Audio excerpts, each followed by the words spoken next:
Welcome back. کیسے ہیں آپ سب؟ آپ سب ٹھیک ہوں گے، ہم بھی ٹھیک ہیں الحمدللہ. تو آج میں بات کرنے والی ہوں اپنی دوست کی سٹوری کے بارے میں، جو کہ میری بچپن کی جو میری فرینڈ تھی، میری دوست تھی. ابھی کچھ ہی سال پہلے اس کی شادی ہوئی تھی. ابھی اس کا بچہ پیدا ہوا ہے. تقریباً 4 سے 5 سال ہو گئے اس کی شادی کو. اور مجھے اس نے اتنے مہینے بعد فون کیا. اس نے میری بات ہوئی اس سے، اور اس نے بہت ہی رو رہی تھی، پریشان تھی بہت زیادہ. جب کہ میں نے اس سے پوچھا کہ کیا بات ہے، کوئی بات ہے تو مجھ سے شیئر کرو، مجھے بتاؤ، کیا پتہ میں تمہاری پریشانی حل کر دوں، یا کوئی مجھ سے ہو سکے کہ میں تمہاری پریشانی دور کر دوں، تو بتاؤ، مجھ سے شیئر کرو. تو اس نے مجھے اس طرح کی بات بتائی کہ میں حیران ہو گئی بہت زیادہ، کہ اس طرح بھی ہو سکتا ہے یا کوئی ایسا بندہ کر سکتا ہے اپنی بیوی بچوں کے ساتھ. تو میں بہت زیادہ پریشان ہو گئی.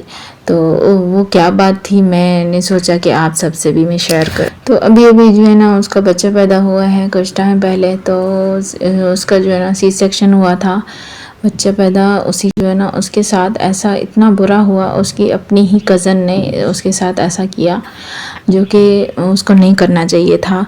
اور شروع میں شادی کے دن جو تھے اس کے بہت ہی اچھے تھے، بہت ہی پیار خلوص محبت گھر میں، ہسبینڈ کے ساتھ، ہسبینڈ نے بیوی کے ساتھ بہت ہی خلوص سے محبت سے رہے. جیسے ہی بچہ پیدا ہوا ہے اس کے ساتھ ہی اس کی زندگی کی تبدیلیاں آنا شروع ہو گئی، تو جو کہ نہیں ہونا چاہیے تھا. بچے کے ساتھ تو انسان کا اور زیادہ پیار محبت ہو جاتا ہے، گھر میں خوشیاں آ جاتی ہیں، محبتیں بڑھ جاتی ہیں. لیکن اس کے ساتھ کچھ الگ ہی سین ہوا ہے، جو کہ میں بہت زیادہ سن کے حیران ہو گئی اور پریشان ہو گئی. اور دعا کرتی ہوں کہ اللہ پاک اس کے لیے آسانیاں پیدا کرے. اور آپ سب سے بھی یہی ریکویسٹ ہے کہ آپ سب بھی دعا کریں میری دوست کے لیے. اور بہت ہی سیریس میٹر ہے اس کا. سی سیکشن جس کا بھی ہوتا ہے تو ظاہر ہے کچھ مہینے لگتے ہیں ریکور ہونے میں. تو اس کو جو ہے نا تھوڑا ٹائم لگا، تو اس نے اپنی کزن کو جو ہے نا گھر پہ بلا لیا، تو آپ میرے ساتھ آ کے رہو. مطلب اتنی میچور بھی نہیں تھی اس کی کزن، چھوٹی تھی، اتنی بڑی نہیں تھی، مطلب جوان تھی. پھر اس نے اپنے گھر میں اس کو رکھ لیا، بلا لیا. پھر جو ہے نا وہ کالج وغیرہ بھی جاتی ہے، تو اس کے ساتھ اس کے ہسبینڈ کی آہستہ آہستہ دوستی ہو گئی. جیسے اس کے گھر میں رہنے کے لیے آئی وہ، رکنے کے لیے، تو اس کو چاہیے تھا اس طرح نہ کرتا، اپنی بیوی کے ساتھ جو ہے نا مخلص رہتا. لیکن وہ ایسا نہیں رہا، ایسا نہیں کیا اس نے.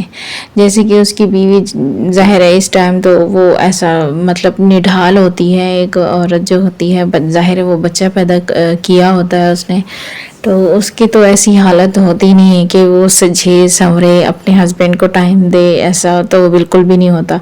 وہ تو بچے کو اتنی مشکل سے سنبھال رہی ہوتی ہے، تو گھر کے کام وغیرہ کے لیے اور کھانا اور بچوں کو سنبھالنے کے لیے تو اس نے اس کو بلا لیا تھا.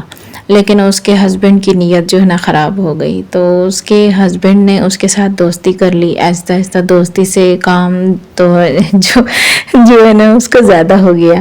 تو پھر زیادہ ہو گیا، پھر وہ سمجھانے لگی. جب اس نے نوٹ کیا، اس کو سمجھایا کافی زیادہ، کافی حد تک سمجھانے سے اس کا ہسبینڈ جو ہے نا نہیں سمجھا. تو پھر اس نے جا کے اپنے گھر میں بتا دیا کہ میری کزن کے ساتھ اس طرح کا ہے، یہ وہ ہے، ساری بات بتائی.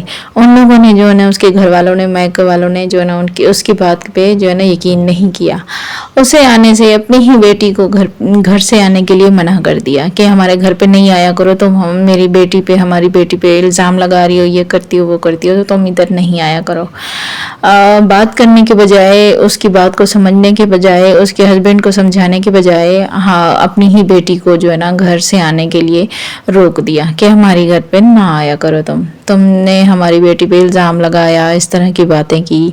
تو پھر میں نے جب سنا، میں نے کہا ماں باپ اور بہن بھائی تو مطلب کہ فیلنگ کو سمجھتے ہیں، بیٹی کو سمجھتے ہیں، بیٹی کی باتوں کو اور اس کی پریشانیوں کو سنتے ہیں، سمجھتے ہیں، اس کی ہیلپ کرتے ہیں. تو انہوں نے ایسا کیوں کیا؟ تو کہتی ہے نہیں، انہوں نے اپنی عزت کی وجہ سے انہوں نے کہا ہے کہ میں نے ان کی عزت کے بارے میں اس طرح بول دیا، یہ کر دیا وہ کر دیا، تو انہوں نے اسی لیے منع کر دیا کہ میں نے الزام لگایا ہے. پھر بھی وہ لوگ نہیں سمجھے میری بات کو. میں نے آنا جانا تو وہاں سے چھوڑ دیا اپنے مائکے میں, لیکن میرے ہسبینڈ نے نہیں چھوڑا وہاں آنا جانا. وہ اس کو لے کر آتا, ملوا کے لاتا, گھر پہ رکھتا, اس کو شاپنگ کرواتا, اس کو کھانے کھلواتا, باہر ہوٹل پہ لے جاتا, یونیورسٹی کالج جا کے چھوڑتا, سب کچھ کرتا. اس کو پیسے بھی دیتا, خرچ میں سب کچھ کرتا رہے کافی ٹائم. ابھی تک بھی اس کی زندگی میں ایسا ہی چل رہا ہے. تو میں اسی لیے بہت زیادہ پریشان تھی. وہ بھی ہے بیچاری, بہت زیادہ اذیت میں ہے, تکلیف میں ہے, ہر چیز اپنی آنکھوں سے دیکھتی رہتی ہے. اور بہانے سے, اب تو کافی ٹائم ہو گیا, اس کا بچہ بھی تھوڑا سا بڑا ہو گیا, لیکن پھر بھی وہ لڑکی آتی ہے, وہیں پہ رہتی ہے, 1-2 دن کے لیے رکتی ہے, کہتی ہے میں اپنے کزن کے گھر جا رہی ہوں, اپنے ماں باپ سے کہتی ہے. اور وہ بھی جو ہے اس کا ہسبینڈ وہ لے کر آ جاتا ہے اس کو اپنے گھر میں, اور 1-2 دن رکتی ہے, پھر گھومتے ہیں پھرتے ہیں, کھاتے ہیں پیتے ہیں, پھر چلے جاتی ہے. اس کو جا کے پھر وہ چھوڑ آتا ہے. تو جو ہے نا, یہ سب جو باتیں تھی, یہ کہانی تھی میری دوست کی. کہانی نہیں, ایک حقیقت ہے بہت ہی پریشان ہونے والی, جو کہ اس کے ساتھ ہو رہا ہے حقیقت میں. اور میں بہت دعا کرتی ہوں اس کے لیے کہ اللہ پاک اس کے لیے آسانیاں پیدا کرے اور بہتر کرے. اس کے جو زندگی کے مسئلے مسائل چل رہے ہیں ابھی, تو اللہ پاک اس کے ہسبینڈ کو بھی ہدایت دے. بس یہ تھی میرے بچپن کی فرینڈ کی کہانی, دوست کی, اتنی ہی. ملتے ہیں انشاءاللہ نیکسٹ ولاگ میں. اگر میری ویڈیو کہیں بھی کسی بھی پوائنٹ پہ اچھی لگی ہو تو لائک اینڈ سبسکرائب ضرور کر دیجیے گا. ملتے ہیں انشاءاللہ نیکسٹ ولاگ میں. اچھا لگا ہو تو کمنٹ میں ضرور بتانا ہے, اپنی رائے کا اظہار ضرور کرنا ہے.